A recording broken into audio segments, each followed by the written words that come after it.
Okay, so hey everyone.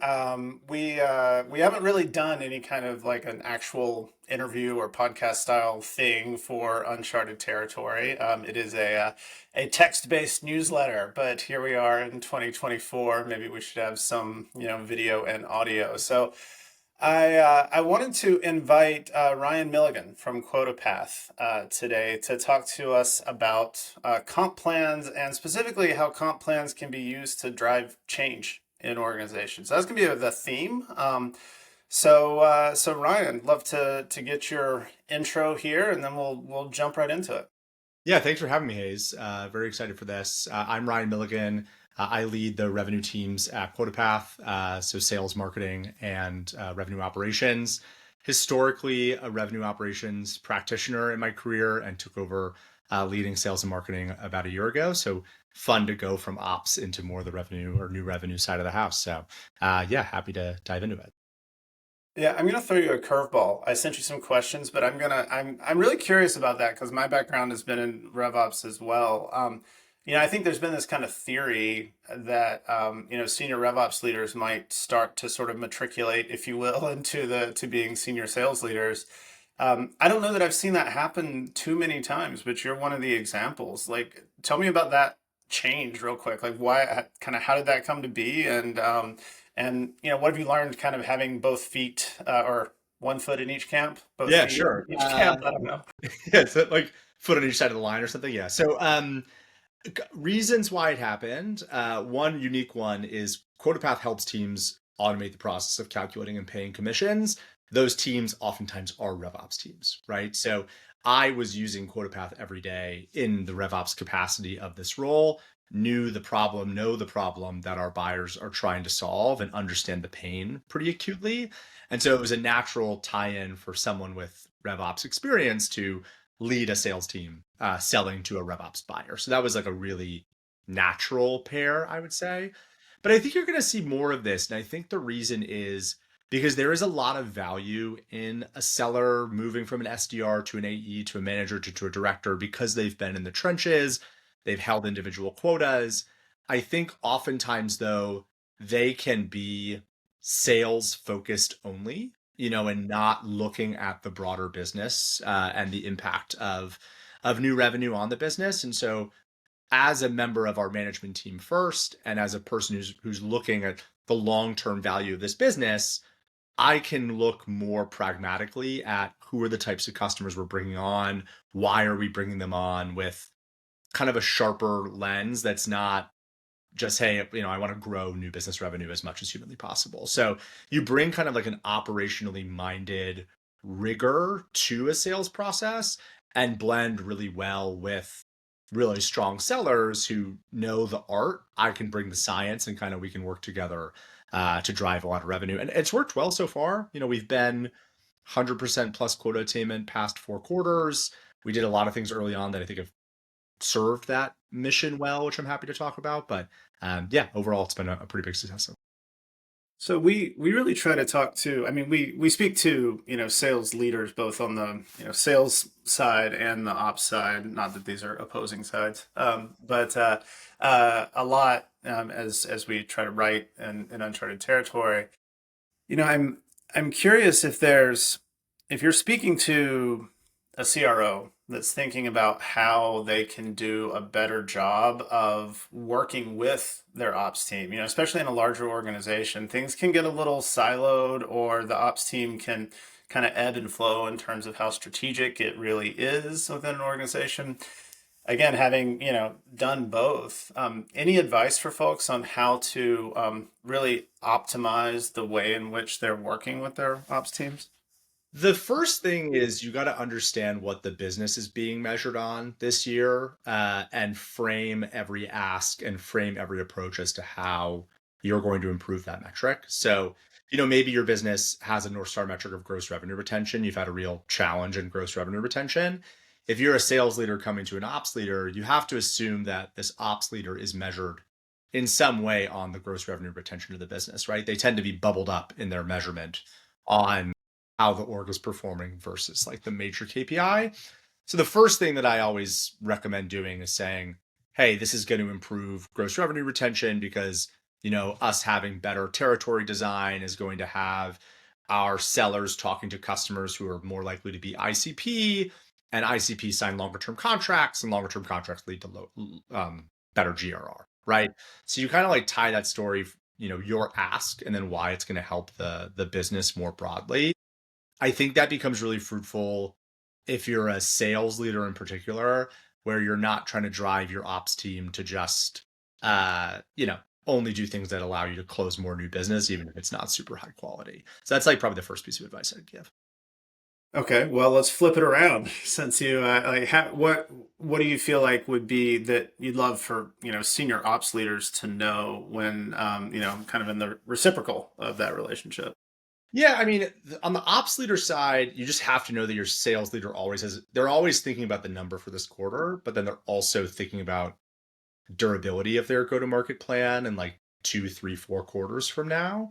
And so framing, hey, I want to go buy this new tool. Hey, I think we should change this process.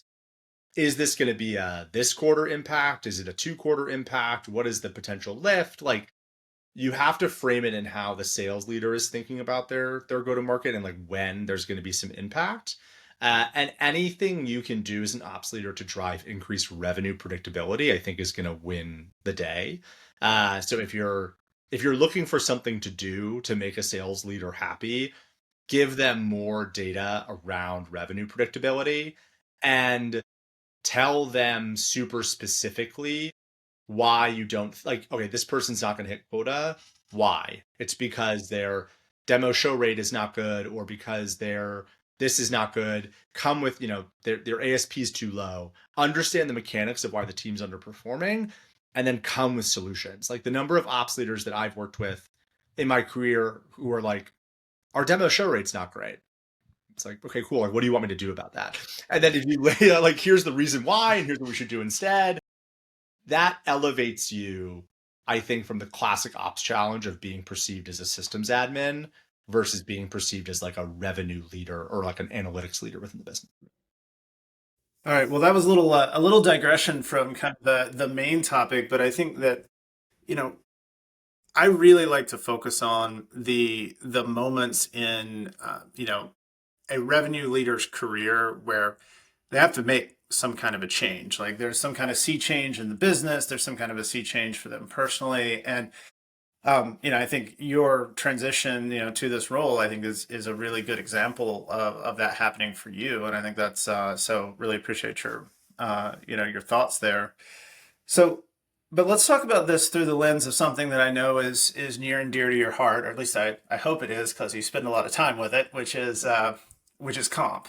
And so I think I spend a lot of time talking to sales leaders about their teams, about their processes around how they make their teams efficient, all of those things. But one of the biggest things that drives behavior is how you compensate folks. And I know I'm speaking to the preaching to the choir there, but so if you're thinking about a situation where you're looking at your org and saying, hey, we need to change some things up. We need to, it could be approaching a segment differently. It could be the classic, we're moving up market, we're moving down Yeah. market, whatever the Yeah. case may be, right? How do you go about figuring out, hey, we've got to change comp to drive our goals? Like, so I'm really curious, like, how do you kind of realize like, hey, we've got to make the change, and then how do you go about figuring out what that change should be? So, kind of similar to the answer before in a couple ways, which is you first have to understand what the business needs to do to improve next year. So, okay, you're a $15 million ARR business and you want to become a $40 million ARR business next year. How do you get there?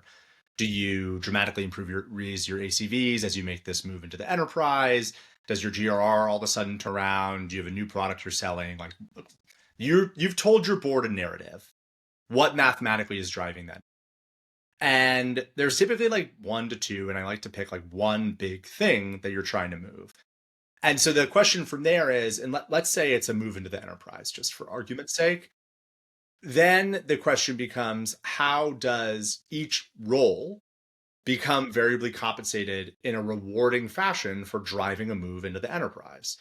And the number of times I've asked that question, hey, your business is trying to move in a compensation plan consult or review or something, where I say, hey, you're trying to move into enterprise. What tells your seller that she should sell more into the enterprise in their comp plan? And they can't say anything because they just have a quota is astounding. So the first question is, what is the big metric that you have to move in the business next year? Let's say it's ACV for an enterprise move. Okay, how is the seller rewarded in an over-indexed fashion for selling more enterprise deals? Because enterprise deals are harder to sell, they have longer sales cycles. And if I could close, I don't know, 5 20K deals versus 100K deal faster, I'll close the 5 20K deals, right? So how is the comp plan driving that change of behavior? The second question is, for every role, it then becomes, what is this comp plan in one sentence telling me to do? Mhm. And that sentence, you have to write it down for every single role. For my rep, it is close more enterprise 3-year deals, let's say. Like, you win. How do you beat the comp plan? You win if you close enterprise 3-year deals because it's better for revenue retention and better for ACV, let's say. And so that requires you to then convert the comp plan to have those specific drivers and simplify it as much as humanly possible. Maybe you just have one new business quota where you have vertical increases in rate as a function of rising attainment. And then you have 2 deal level things. You get an extra 2% if it's an enterprise deal, and an extra 2% if it's a 3-year deal. But you want the rep in real time on a Friday afternoon. She's got 10 deals in pipeline to say, hey, this deal I earn 14% on because it's an enterprise 2-year deal or 3-year deal. This deal I only earn 8% on because it's a month-to-month SMB deal. I am motivated to close more enterprise deals. I'm going to earn a higher commission rate for that deal. So I'll pick up the phone and call them and try to get that deal to close. And so it's basically top level critical objective of the business boiled down into rep transfer interpretable comp plan, boiled down into changing rep behavior. Got it. So that's one of those things that I'm guessing is a lot easier said than Yes. done. Yes. I'm curious. I'll put you on the spot here. I would love to hear, a story or, any kind of like as specific an example as you might have for, either a customer that's kind of gone through this type of change or something that you've personally done. I'd love to hear the good, the bad, the ugly of really trying to drive a change in behavior that. Yeah, I mean, I'll give the QuotaPath internal example because that's a fun one. We historically were selling month to month deals very early on in our cycle, right? You're an early stage startup trying to get product market fit and traction and GTM fit, so we sold monthly deals. And at one point in time, it was more lucrative based on average discount for the seller to sell a monthly deal than an annual deal because they typically discounted the annual deal more than the cut, so I actually made more money on the monthly deal. And then eventually we moved to annual only, and that was like for a period of time.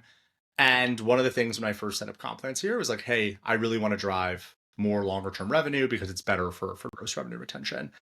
And we had over a period of a couple of years, like 15-20% of new business contracts, kind of like steady drip would be in multi-year deals because the rate bump was pretty low. It was like 1.3x the base rate was for multi-year deals. So it didn't fundamentally change the behavior. Ran an experiment 1 quarter, and I just said, hey, look, just for the quarter, I'm going to effectively double your commission rate if you close a 2-year deal. And this is the big number you'll see in front.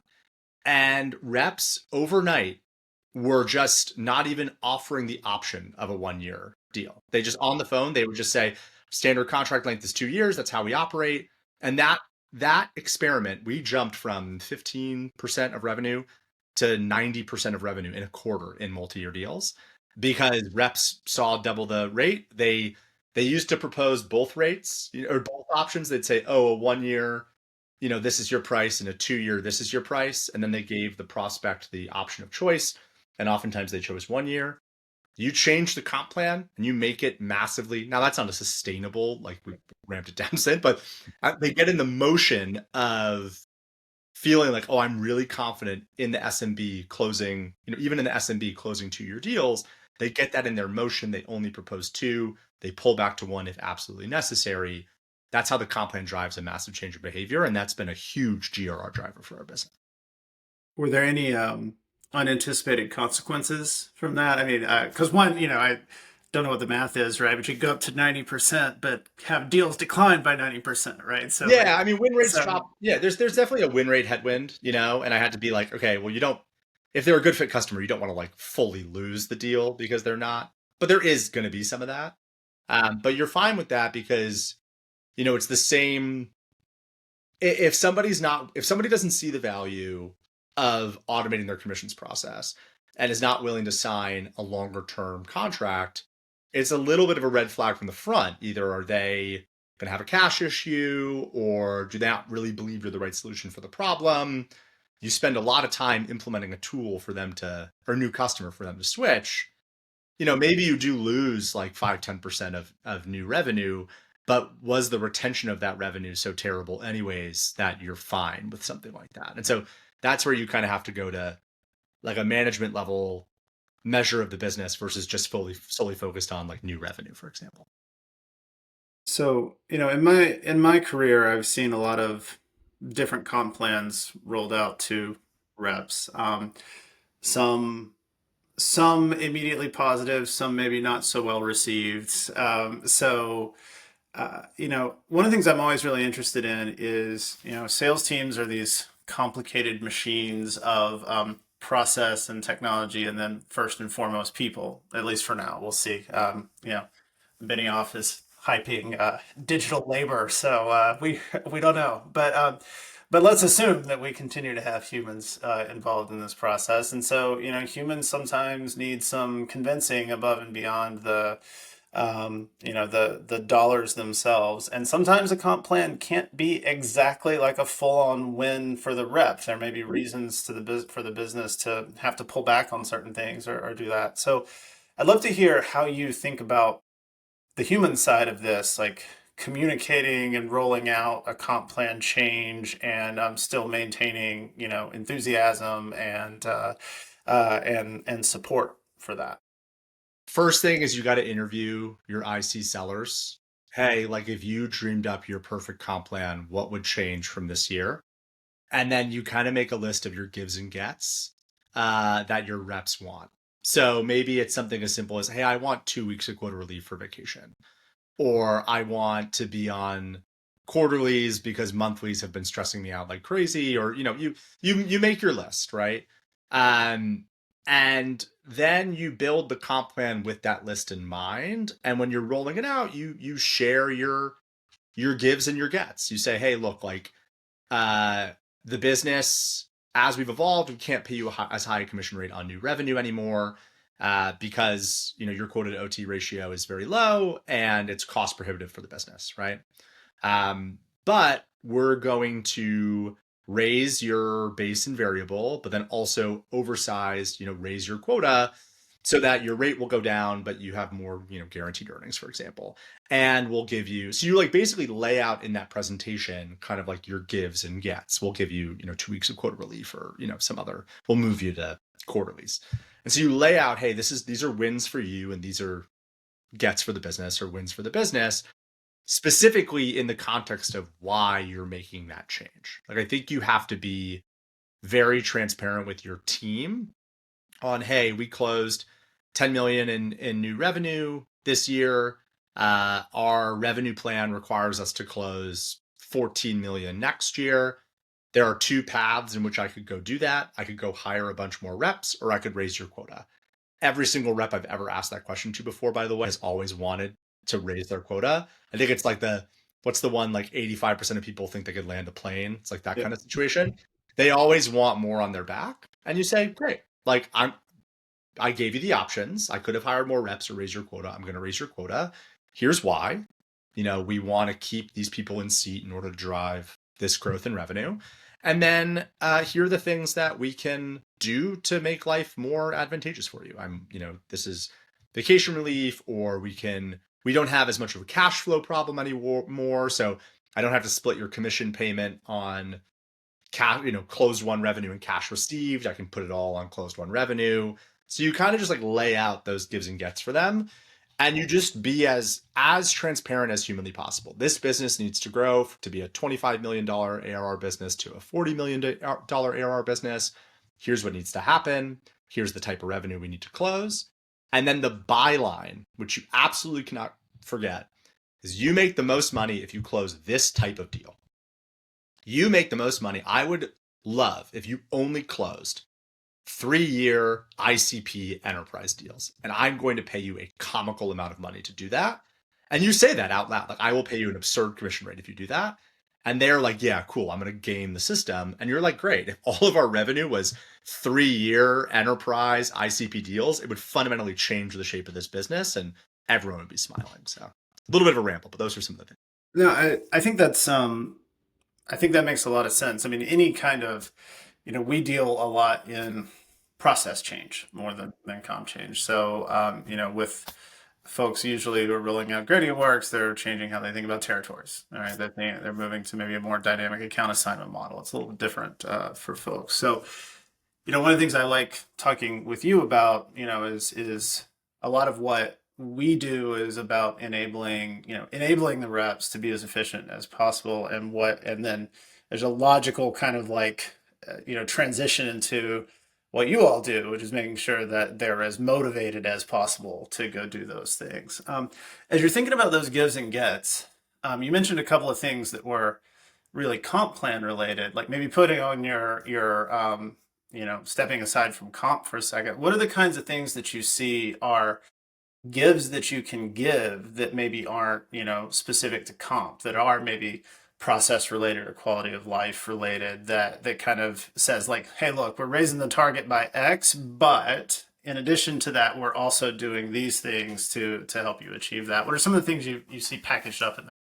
Yeah, I think the classic ones I tend to think about, like BDR and pipe gen support or marketing support as like one component of it. Hey, your outbound pipeline expectation is not nearly as high as it was before because I want to focus you on closing this type of pipeline, for example. I think from a career development perspective, I'll bring you to these types of events. You'll have access to the management team to give product feedback. Those are some of the things that like come to mind quickly for me, which are a lot around career development and investment, and then a lot around helping them do their job easier, right? So it's like, hey, um, I'll set you up with like VC and private equity relationships so you can do more one-to-many sales, for example, or I'll invest in this. Basically, how do I make it easier for them to hit quota in a variety of different ways that aren't necessarily like super comp related, or it's we're investing in other tools or technology or pipe gen tactics to make it easier to do well as well. So, we've been talking about like a top down kind of change, a strategic change, those kinds of things where we say, look, we want to shape this business differently from a leadership standpoint. I think a lot of companies, especially maybe over the last 18 months or so of trying to figure out ways to be more efficient, that sort of thing. I think, many of us probably have had comp plans where we weren't really sure it was working. We weren't really sure, and maybe that was mid-year. Like, hey, we tried something, we expected something. I mean, I know I talked to a lot of people in, say 23, their expectations of what, things were going to look like changed very Yeah. drastically as they Yeah. got mid-year. Um, how do what advice would you give someone? Let's say you are mid-year, right? And you're looking at your comp plan, you're looking at attainment. Like, when do you kind of pull that alarm and say like, hey, something's got to change here? What are the things maybe quantitatively, qualitatively to look for, to say like, we need to change something and maybe we need to do it off cycle? Yeah, I mean, I think attainment is the easiest trigger to start. And I think it's not average attainment, but it's like median attainment. Like what is the distribution of attainment looking like? If some people are hitting quota and some people aren't, it becomes more of a question of like, okay, is it possible? You go through the exercise of like, with the demand that we have, is it possible to hit quota, right? And if the answer is no, and you know the cost of replacing these people, both in their knowledge of your product, but then training and implementation time, a lot of the first things to get cut in a non-ZERP market are like L&D and implementation, like new hire development. It's going to be massively costly for you to bring on a new rep. So if you want to keep your rep and keep them engaged, you say, hey, look, we know that these targets were unattainable this year. This is what we can do in terms of comp support. We're going to make it easier to hit your number, but we're also, give to you. Maybe we accelerate rates or change quotas. We're going to make it easier for you to hit your number, but get for the business is, you're not going to be able to blow out your number. Maybe it's like the range of outcomes was this, and we've like narrowed it down to this as an example. So attainment's a big one. I mean, I think we do a lot of EMPS and like employee morale sort of things as well. But then it's also just like pipeline math. Like are you generating enough pipeline at the top of the funnel to think about your waterfall for 2 or 3 quarters for now, depending on your sales cycle, to even make it possible for these people to hit quota? And then the final piece is just, I mean, reductions are challenging. I think if you're going to be making a reduction, it is a deep one-time sort of thing that is just a reset on how you're thinking about the business. And if you have 30 reps and you're at 30% attainment blended, you're not doing any of those other people a favor by no one is doing well in that team. And so if you're rolling out something like that, it's okay, we're going from 30 to 10. That's because our business does not support more than 10 people. As we build from there, we are going to keep them well fed and well attaining. And that's just a better, more sustainable way of treating people than kind of just limping along with 30 reps at 30% attainment without some sort of functional change. So, you've got as a sales leader, right? You have your reps as stakeholders here. Yep. We want them to be successful.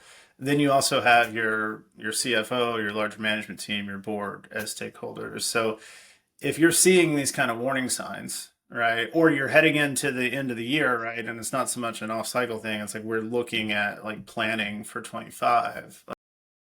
How do you think about going to to the rest of the business and saying, hey, we need to change these things in this way? The CFO might look at it and say, wait, we're going to be paying these folks out at this rate now for these deals, right? So how do you what are the puts and takes and kind of ways in which you talk about that with your leadership team as well as the board? I mean, you model the cost of attrition. You model the cost of attrition as compared to the cost of the increased rate, and say which one is a better cost. You're going to pay one way or another, right? So you basically have to make the case of, okay, if we are at 30 reps with 30% attainment, we have to tie them. We want to keep all 30 reps because we think the market's going to turn around for whatever reason. Probably not keeping all 30 reps, but let's just say for the sake of argument, you decide to. Okay, we're going to pay them this higher rate to get them all to their OTE. This is the high increase in blended rate we're going to pay these people. Then you're doing a trade-off for that versus, let's say you think that 20 of these reps are not the right fit, but you actually want 20 total. How much would it cost you to drop down to 10 and then hire the other 10 that you think are good to get you back to 20? And what does the total cost of that look like? What is L&D training time? What is recruiting time, software cost? And you just weigh those two things simultaneously and say, which one is the most sustainably priced for the business? I've worked with customers on that analysis, and 9 times out of 10, it's if you really truly think these people are talented, it's keeping the talent through the storm. And because the product knowledge piece is so hard to pick up in a lot of these more technical sales, that it's keeping those people, as many of those people through the storm as you can, and then resetting. But you have to communicate with your seller hey, I'm paying you an artificially bloated commission rate here because of X, Y, and Z. Oh. So, I think whenever you're dealing with finance, or you're dealing with the board, there's you kind of alluded to this earlier. There's the quantitative piece, and then there's the narrative piece, right? And so, how do you think about kind of building that narrative? The numbers support the story that we're trying to tell, or hopefully vice versa. So, how do you think about delivering that narrative in a way that continues to drive credibility with those stakeholders that matter a lot? Yeah, I mean, the credibility piece is super key, and I think it's being conservative in what you think you can achieve in order to maintain that credibility. I think the worst thing you can do for your credibility with a board is to say you're going to hit a number X and come wildly off uh, in either direction. And so it's modeling, hey, this has been our pipeline over time. We've seen a significant step shift down in pipeline or in win rate or ASP, what have you. This was our hypothesis. This is why it didn't work. And this is the change that we have to make. And being super transparent about where your assumptions fell flat, and be really direct about here are the changes that you recommend. And now a board can have any sort of reaction to that. That's their right. But you have to be, excuse me, as transparent as early as possible with these are the changes that we have to make. And this is why I recommend them to be made. And here's where I was wrong. I was wrong that we were going to be able to win in the enterprise. Our enterprise win rates we thought could be 22%. They were 5%. Here are the challenges. Here's how we're going to address them. Here's what I recommend we do in the meantime.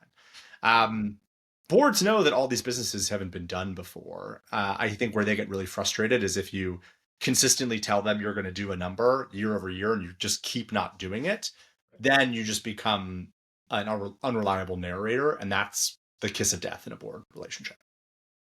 All right. Well, one last thing to wrap up here. Lots of folks who are in senior leadership roles right now. We're planning. We're hopefully maybe like starting to put the final finishing touches on the plan, that kind of thing. Maybe not. But you know, are there any kind of trends or like patterns you're seeing in comp as you go into 2025? Obviously it's been a roller coaster, 3 or 4 years here in terms of how people are succeeding as well as thinking about comp and thinking about whether they care about growth or efficiency or how you want to get to that rule of 40 or whatever the case may be, right? So, what are from your vantage point, what are you seeing people do, and what do you think that implies about how people see their opportunities in 25? So revenue retention has been the name of the game in like pretty much every conversation I'm having right now. And I think people are aware that the cost of a new dollar in today's market is much, much higher than the cost of a retained dollar. What that means commercially is often teams are combining new business and expansion into one team, having more of a commercial team own expansion and retention and care much more about that.